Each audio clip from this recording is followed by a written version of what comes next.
Attention human, prepare yourself for the double Pipcast.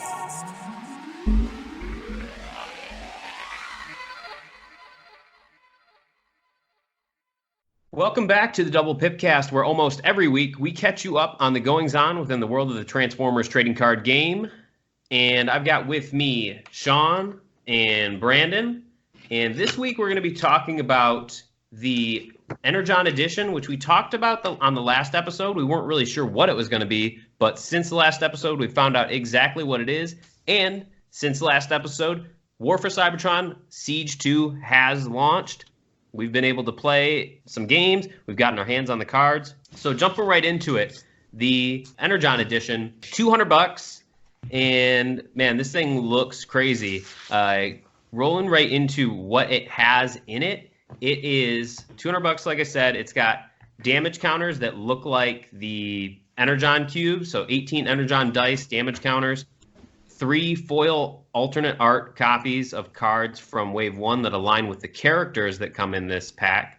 Bombing Run, Agility of Bumblebee, Start Your Engines, Ion Blaster of Optimus Prime, Cargo Trailer, Fusion Cannon of Megatron, and 30 Wave 1 booster packs. So you're basically getting a box, and those come in some really cool alt art boxes, like black and white art boxes. Almost looks like comic book panels. Then the coolest part, and this is the thing everybody was looking forward to anyway. You get plastic cards that are semi-translucent, alternate art. Their stats and abilities are set up totally different than the current art on cards. You get Slipstream from the 2018 San Diego Comic-Con booster pack that has been very hard to find, has been going from anywhere from $150 to $300 sealed. Cliff Jumper, Nemesis Prime Super Rare from Wave 1, Bumblebee Legendary Warrior Super Rare from Wave 1, Megatron Living Weapon, and Optimus Prime Battlefield Legend. And if that's not enough, Drew Nalowsko jumped onto social media last week and heard people talking, and they noticed the omission of the other 2 San Diego Comic-Con cards. So they're throwing in a foil copy of Tandem Targeting and All Out Attack. So with all that being said, what are your thoughts, guys? You're up first. Well, I'm buying it. I mean, I knew I was going to buy it when I first did that, but then they threw in they said they were going to include the all-out attack and tandem. I was like, yeah, I definitely need to buy it. I think after looking at everything, I mean, looking at all the stuff, even the 30 Wave 1 boosters is great. I'd say just looking at everything, my only problem with is the boxes, the little boxes the boosters come in. Mm-hmm. They don't look like heavy duty card type boxes, like how Magic boxes are in the Fat Pack bundles. Nice heavy duty card bag, and you carry your collection in and everything. Yep. They don't look like that. I think that's probably my only gripe. Yeah. Just looking at everything, but it's definitely, I'm going to be buying it as soon as it is available. So I look at it from, expected value point of view. There's 2 ways to look at this, right? Expected value and collectors enjoying the game, right? So this is good for those of us who got into the game later, right? I got into the game, a few months ago, so I wasn't around to buy all those packs. Now those packs are readily available, and you can buy them from your local game store. However, getting it in a set like this, where you're getting the money rares that everybody's looking for, because I think, All Out Attack is like $92 right now, something like that. Yeah. So well, it kind of went up whenever they didn't announce, as like all the other promos went down, but then everyone was like, oh, they're not including All Out Attack, so because it was like 50 or 60 just like a month ago or so. Yeah, okay. And then it saw some play too. So, yeah. Of course, that jumped it up. I mean, the card is bonkers because I was talking about it with some other team members, and just kind of first impressions as we're learning the game, we're like, okay, this is one where you get to attack, you get to send all of your players to attack, and then at that point, your opponent gets one opportunity to play an action, one opportunity to play an upgrade, draws one card, and then attacks with all their people. So it really eliminates almost 75% of their turn, right? It forces them to just, okay, so now I just get to attack instead of drawing cards, instead of having multiple actions, all those other interactions. It just eliminates all of that, which makes the card so strong. So seeing as that, like, that's a let's say $50 card. I think that Optimus Prime, that was like $75. I don't remember the prices off the top of my head, but it seems like there's value in it. And it'd be interesting to see what happens to the market when it comes out. I don't know if I personally will get it because I don't play those decks. However, I would trade for some of the cards, so that's kind of where I'm at. Yeah. Or go I mean, I could be coerced into going half with somebody or something like that if they had some stuff out of there, the money rares that they needed, or if I'm building a deck for the Pro Tour, out here in Orlando. It's coming up in January, right? So there's 25K in January. If I'm building something specifically for that and I need things, then we'll look at it then. But I'm not just going to go pick it up, just right now. Right. Yeah. So no doubt about it, there's value here. I mean, $200. Let's start from the things we know. You can buy either from a local gaming store or online. You can get a box of Wave 1 30 packs, $80 to $100, depending on any given day. So that's $80 right there. So now we're down to $120 left of value that we have to find. The Energon dice, $5. Okay, they're dice. So $5 there, $115. You got all of your battle cards, 3 copies, alternate art. None of those are extremely expensive cards, maybe Bombing Run being the most expensive one. So let's say $10, just being generous. So we're at $105, $100. Then you make all your money up in the rare character cards. $80, like I said, the value is there. So you're getting all of these cards, these sought after cards. You're making up your value, plus you come out ahead. So obviously this is going to have some impacts on the secondary market, people turning their cards over.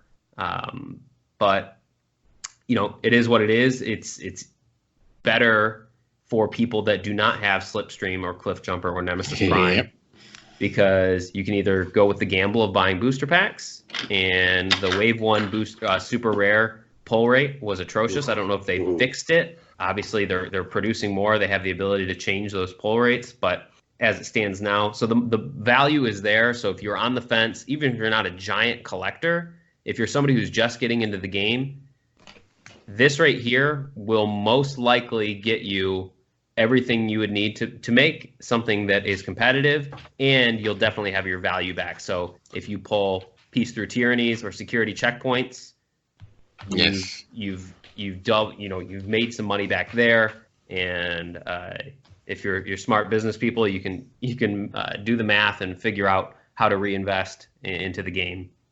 But I think it's definitely great value. And then the tandem targeting system and all-out attack throwing on there is just a cherry on top. Plus I believe it's a thank you letter from the team from Transformers. So there's that as well. So I definitely think it is high value. One thing that I did look at was, the history of trading card games and if there was anything else kind of like this. And, being in the retail game for a bit, I always saw gift boxes come in for Pokemon. They came with a giant card it was bigger than Metroplex that you couldn't really play. Maybe you could, I don't know. And maybe 6 booster packs and a couple of promo cards. And those were usually $30 to $40. So, and then the only thing that I know of, and Brandon, you might be able to speak to this, last year in October, the Hasbro site actually sold the Guilds of Ravnica Mythic box. I think it was it was a little over $200, and it came with Mythic booster packs, so something very similar. So this isn't out of the ordinary in terms of a release, but it's not something that we see all the time. Have you guys ever bought anything like this in the past, like gift boxes or booster, like limited edition packs like this? So Yu-Gi-Oh does this, right? But not on this scale. Typically, it's usually not like full booster. They'll do what's called tens, and the tens will have certain cards that were, either escalating in value or highly sought after or whatever.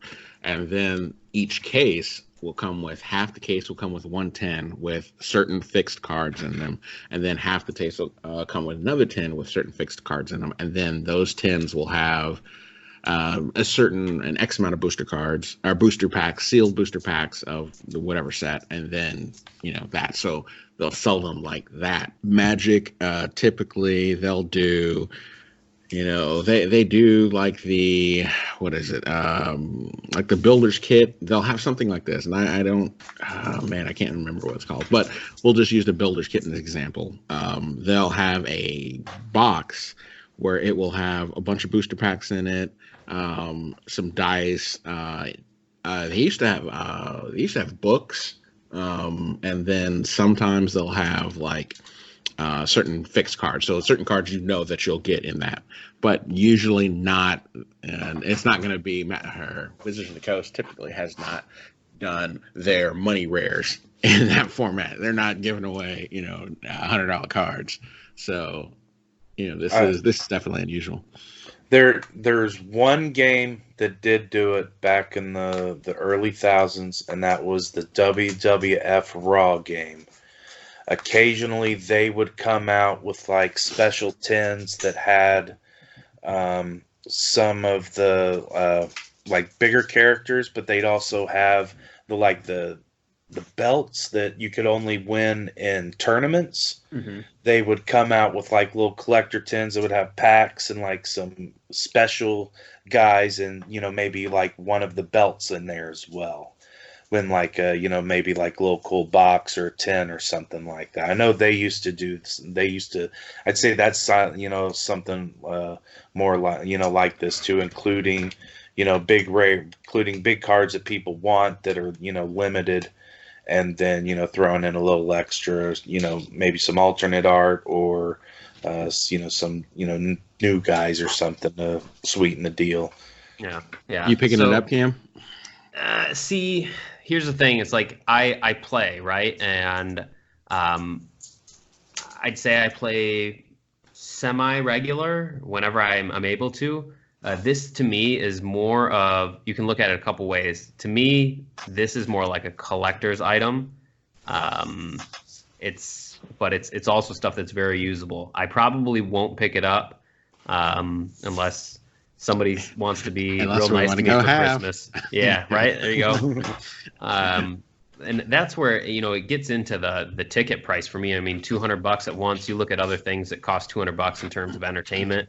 You can get an Xbox One for $200, a PS4, Nintendo Switch, or you can get these cards. So, Brandon, you and I were talking previously in terms of, what some folks in the gaming community like to do in terms of spending their money, and some may be frugal, right? Mm-hmm. You're talking about your play mats. The thing that I think, and you guys can disagree, $200, I think there are people that would want to get some of this stuff taken out of it and bring that price point down. So maybe taking out the 30 Wave 1 booster packs, or taking out the action cards and just doing maybe the dice and the characters for $50, or you know what I mean?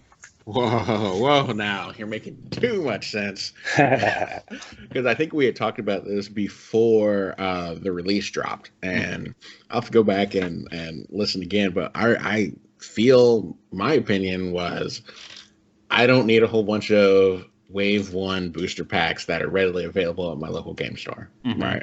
I just don't need it. I'd rather personally, buy them from, my man at the local game store. If I'm gonna buy Wave 1 stuff, and then just do that. But I totally get it with those translucent cards. Like, hey, I would personally like to have those. I do collect cards to a smaller extent, not, spending thousands of dollars or anything like that. And I would love to get it. That I'll probably end up trading for some of those because I'm sure they'll be around, right? Mm-hmm. So.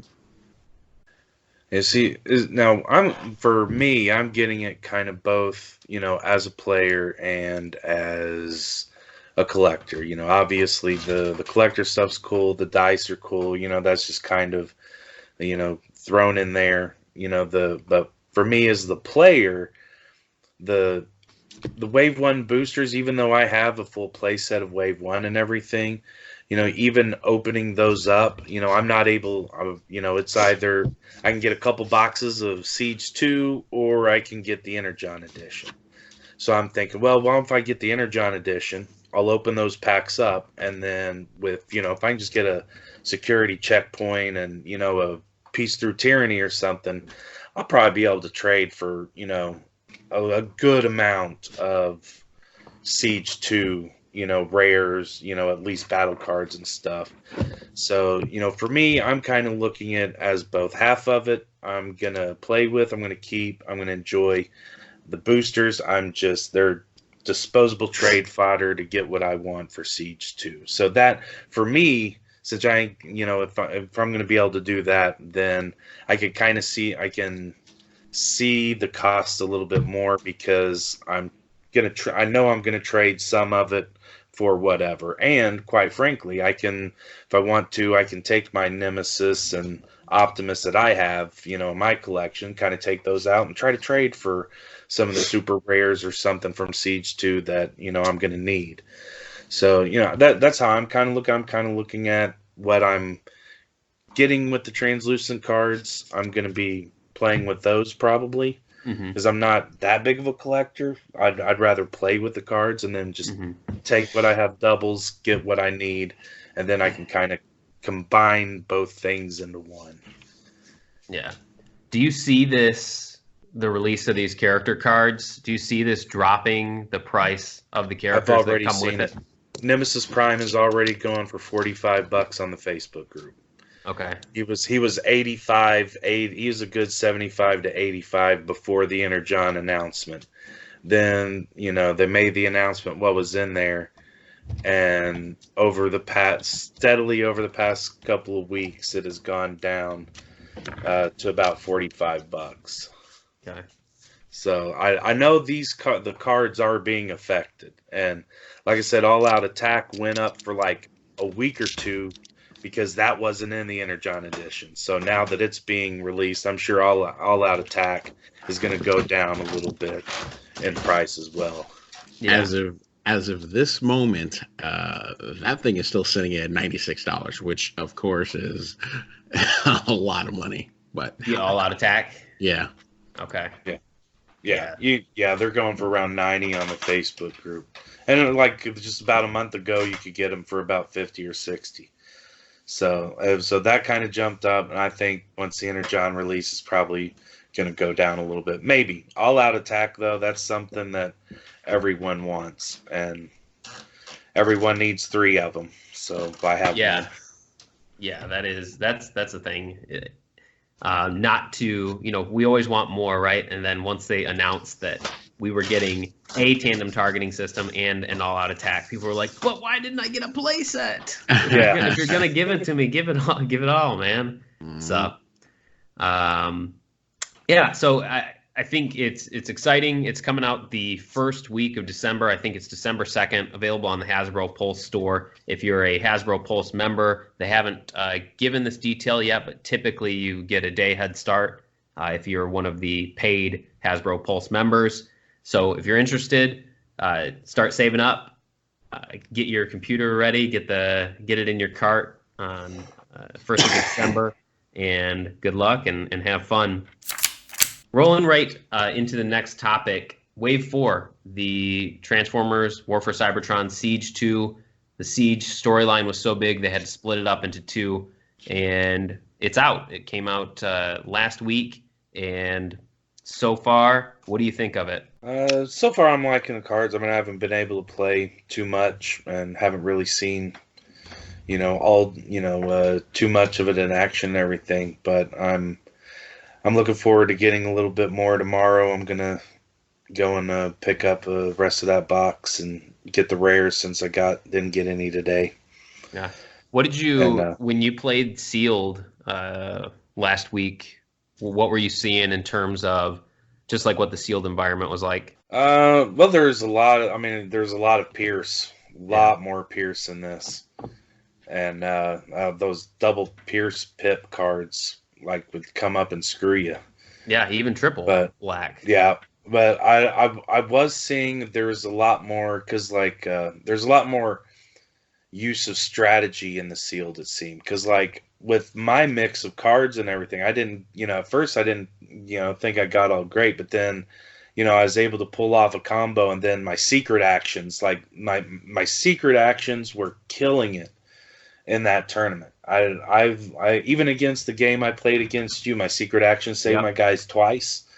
That was happening every game. So like the secret actions were a lot better in this set, and I really want to make a full on secret action deck once I get all the cards that I need for it. Nice. So I would say the sealed environment, you was able to get a lot more strategy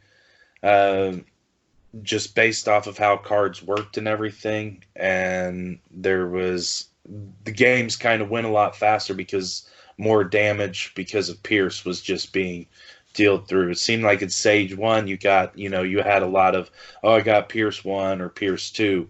This time it was like attack of 6, Pierce of 9, Right. Yeah, I thought it was very Pierce heavy.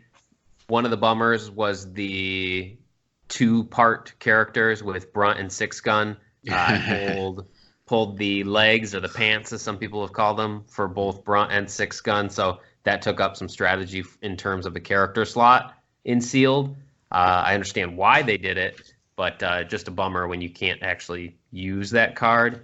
And then, Shawn, we've talked about the Triptychon cards, Relentless Invasion and Battlefield Incursion being part of the normal card pool. I had to take those Battlefield Incursions and just throw them with my bulk and take those out of the deck. So that was a bumper. Because I got 3 Triptychon cards, and then I also got like 5 star cards. And I was like, okay, 1 star card is actually useful to the deck. The other one's like a whatever. Right. I think, and because Frank didn't make an announcement, I think there were people that were playing with all of their star cards in their deck. And because I saw some guys were playing Blast Suit a lot. Yeah, I'm like a couple of Blast Suits. I'm like, I'm not going to say anything. That guy, though. Well, it's just casual. It's also, it was Blast Suit. It's not that big of a deal, Now I had like the secret action that like lets you save an Autobot that was a star card. If I saw someone paying a couple of those, I'd be like, no, wait a second, man. Judge. I let Mirage be, saved twice. Oh yeah, man, that Mirage was putting in work. Yeah. What about you, Brandon? I know you said you picked up a box. Yep. Well, I played some sealed. We played sealed at my local game store that week that it came out. And I did notice a gendered Decepticon, which I thought was awesome. I was like, that's Nova Star? funny. Nova Star. I was like, wow, it doesn't look like a lady, but I am not one to argue with giant robots. So, hey, there you go. And I thought that was like, oh, this is the only one that I've seen like that. So that's amusing to me. Other than that, there was when I played, was it Chop Shop? So I had Chop Shop, Raider Storm, a couple other cards that I can't think of off the top of my head. And I thought it was good. Pierce was definitely an impact, but more significant was there was one mercenary card, I think. And I think whenever it KO'd something, no, you know what? I might be getting my things confused. I'm sorry. Because I was thinking it's like whenever it KO'd something, it put a card underneath it. It had a revenge trigger, or I think that's revenge. And then it would just get beefier after that. No. Yeah, so Barricade has one where he puts cards under him. I'm trying to think of the mercenary that puts cards under him. Lockdown. Lockdown. Okay. That's what it was. It was Yeah. Lockdown. So did that come out of this set, or maybe we were just No, that playing? was this set. Yeah. Okay, yeah. So that was devastating, right? Like that in that environment, that card in limited environment. I don't know if I'd call it a bomb because I haven't gone through all the cards yet, but man, that is a good pull because you're definitely going to be KOing things, and you're definitely just getting that additional damage. I mean, it was just hitting me in the face, and then all the pierce. You're right. It was definitely strong. So Yeah, he's like a little low rent Nemesis Prime. Oh, Man. Lockdown. Yeah, his art is Yeah. sweet too. yeah, his art is Yeah. sweet. I like Deadlock as well. Deadlock's art is pretty good. I like the Yeah. car. Almost looks Yeah. like the Batmobile. Yeah, and it's nice to see Deadlock. Wave 1 Deadlock was I don't even know what you would do with him because Wave 1 Deadlock was no good. So it's cool to see him get some love. A lot of really cool battle cards. I thought just I mean off the top of my head, one that I think is overloaded for what it does is Wedge Formation. Oh yeah. Black, orange, green, common, and then if you have a melee, arranged, and melee and arranged, and then a A specialist. specialist. Yeah, so you Yeah. get to do up to 3 things. It's plan, draw, and then let's see, heal, repair. Yep. Yeah, Yeah. that's insane. That's insane. Is that your card of choice for the set? Like as far as I liked it quite a bit. There was pincer movement was really good. I think I did some dirty stuff with mini medic pack or mini medikit, and then there's an armor that gives me four additional health. oh yeah, I know what you're talking about. I want to call it reinforced plating, but I know that's not it. But it's got a tank with a bunch of like extra armor on it. So right there, that was 6 extra health. Took up my utility slot and my armor slot, but that's cool to see more plus health cards outside of just the energy pack from Wave 3. So for me, I mean, I loved Soldier's Blaster. Like, Oh, oh yeah. my god, that thing is putting in work, especially in a limited environment. That's if I was drafting, I almost call that like a pack one, pick one every time. I mean, it's so strong, Yeah, because that's 3 damage against an opposing faction. It's 2 damage against opposing faction. It's 3 damage against opposing faction. You're right. Yep. Yeah, that's I mean, nice. And it's And a green pip. Okay, So- yeah. So no battle stats, but you can get it. You can find it, right? Oh, so So. strong. Yeah. Yeah. Yeah, Putting it. I would say probably like in another card that I saw that I even used was Sturdy Javelin. It was the one one that does the it 1 was point of like direct damage too. Yeah, if you put like it on a melee, you get like +2 attack. It was a weapon, or if you put it on a ranged person, you can just do 2 attack. Whenever you like attack or something, you can just do 2 damage to any enemy. Oh. So is what I did in like one game. I used that to kill their attack their big guy. Use that to kill their battle master, which immediately put the weapon on the big guy, in which I was able to kill him, so he wasn't able to use it. So like being able to go after any enemy with that 2 damage was like real strong because if someone's trying to protect someone by keeping them untapped last because they're at 1 or 2 health, then with that it doesn't matter. It's direct damage, right? So that's always it's always Yeah, man. solid. And it's a white pip, so it helps out with drawing and everything. So I saw that as being a strong card, especially for limited too. That I would want that. Yeah. Yeah, I think the limited format is just so cool. You eliminate any of the preparation outside of maybe the 35 minutes that we got to put our cards together, and you just play with what you have, and it really shows what the characters can do regardless of the cards you have. I mean, you flip on attack and you have like Pierce 3 and a white pip and no orange. It's like, okay. But it's really about the chemistry between the characters and not so much the battle cards. Whatever you get is what you get. But yeah, I really think this wave, the game feels complete and it feels very deep in strategy. I think Wave 3 started to, I mean, there, you can say that there was strategy in wave 1, there's strategy in wave 2, but the meta to me was very narrow because there was characters that were just ultimately the most, the min-max, that was who you picked. But now with all the characters and all the cards, I feel like you can really make something out of anything. Even you could be, incentivized to play the patrols, like the battlefield patrol and the airstrike patrol characters, now that there's 4 of them per. So I don't know what your thoughts are, but I think that the game is very diverse. I feel like there's a whole lot of strategy now. Increased durability is the card you're talking about. Okay. There's also minor medical pack, which gives it like +2. Okay. Right? Yep. Those. Yeah, that was nice to have. I had Raider Nova Storm with +6 health, so she was pretty intimidating. Yeah, as far as strategy goes too, I was talking about this, with my guys, and they were, because we did some initial first thoughts, right? And I went over it with those guys and talked about their first thoughts coming from other games, other experiences.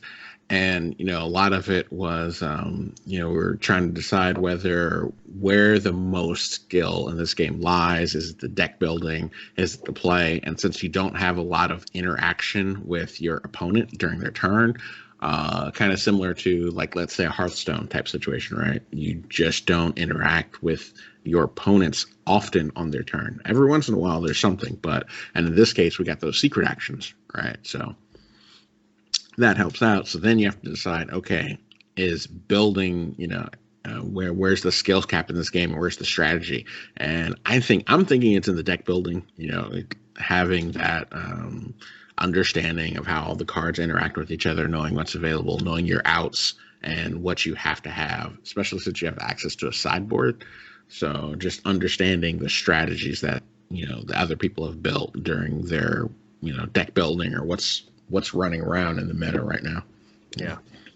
Yeah, and instead of where just like a couple of sets ago or something, it was, well, are you going red, orange or blue? Right. That's pretty much the only one. Now it's like, do I want to go white? There's a lot of Autobots together that just run off of white. Do you want to go off of, black? Because there's a lot of people that run off of black pips too, so it's a lot more than just, are you going defense or, offense? Now it's like, well, I'm going a little bit of jank. Mm-hmm. There's nothing wrong with that. That's what I like. And it even calls out characters from wave 1 or wave 2 that didn't see play because they just didn't have the tools to be viable. It summons those guys up to the forefront, and hopefully people are out there and they're giving those a look, not getting too distracted with the shiny new toys like Triptychon, like Galaxy Prime, and they're taking a look at some of the old cards and saying, okay, what can I do with these now that I have these new battle cards? So the deck you built, I know we had played a game and you got that Triptychon. I also got the Triptychon because I bought a box. I come to think of it, I went half on that, but I ended up going half because I think my store had sold out. So the buddy of mine was like, hey, I want some cards. I was like, I bought a box, we can go half. And then he's new, so I was like, you can have the Triptychon, that's fine. I play Metroplex anyway. But Triptychon, I think, is the mirror, basically the mirror to Metroplex. But I don't know if I don't know if I play him. I was looking at it and studying it because the cards could be good, because you can pull, technically, you could probably build something to pull all of his mini bots out on the same turn, which would be amazing, right? Go, like Brainstorm, maybe Brainstorm and or I don't know. You at least get 2 with the Brainstorm. 3, I'm sure you could work something out where you get a third one. But and they're green pips, so you're gonna get them. But man, it is devastating, because he has to eat them in order for their abilities to pop off, and that's tough. That's a hard look, and he's 30 health, right? So so 5 health less than Metroplex. My thing is It's the closest I'll ever get to being able to command the Dragon Zord, so I have to play him. So All right. Understood.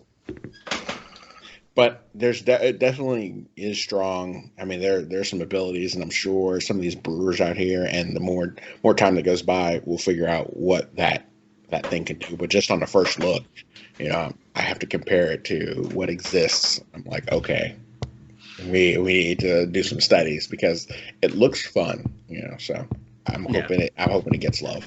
Yep. Well, Shawn, good luck with your polls tomorrow. I know you're going to pick up the rest of that box. Make sure you get your Triptychon. For those of you listening, make sure you are getting ready to pick up that ENERGON edition first week of December. And then shortly after, you're going to have the ENERGON Invitational at PAX Unplugged. So stay tuned, stay close to the ground, listen into what's going on. If you're not going to be there, stay tuned on the Facebook group to get the Battlefield reports as they happen or the next day. Thank you very much for listening. This has been the Double Pipcast, and we'll see you next time.